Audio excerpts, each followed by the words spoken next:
Maybe one example of the Quran being a linguistic miracle, for people who are not maybe too familiar with Arabic language, is Surat-us-Saffat. This is one that sometimes a lot of people who don't know the Arabic language, they attack. So Allah subhanahu wa ta'ala says, وَإِنَّ إِلْيَاسَ لَمِنَ الْمُرْسَلِينَ. And verily, Elias was from the messengers. The verses continues, and Allah subhanahu wa ta'ala at the end of it, He says, سَلَامٌ عَلَى إِلْيَاسِينَ. Peace upon Elias. But unlike the first verse in the sequence, here Elias is in what? It's in plural. Eliaseen is in plural. Elias is in singular. So Elias is singular, Eliaseen, so people will get confused. There's no two Eliases, right? And people will often attack this. But the Arabic language, oftentimes when it uses nouns, ism, of the other language, or which come from an origin of another language, it lists them with a plural. It adds a plural to them. So Elias, originally coming from Hebrew, here it's referred to as Eliaseen. Now why is it important? Because the grammatical sequence is not broken, but the rhyme sequence is maintained. And that gives the Quran its linguistic capacity, but at the same time to keep a melodious tune.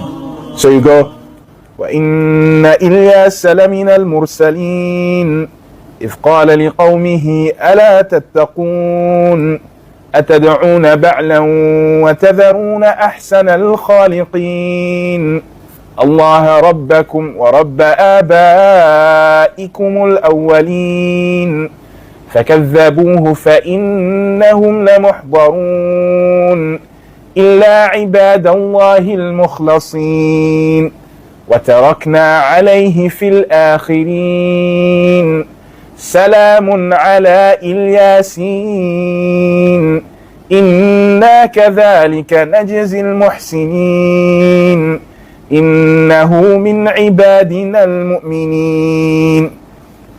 So you see how you keep the entire rhyming sequence without breaking the flow of the grammar. And the Arabs used to marvel at this in terms of the Quran, that it would use multiple rhyming notes and rhythms. Because poetry has what? Poetry has different classes and different ranks of poetry.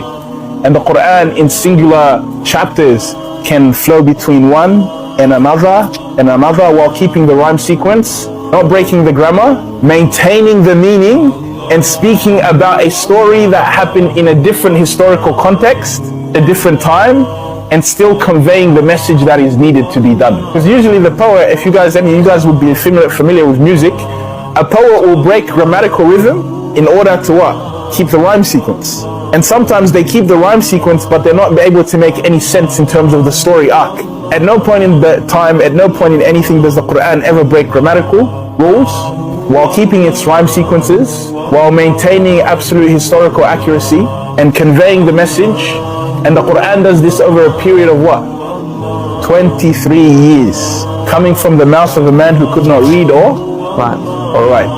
You're left with having to say, okay, where did this come from?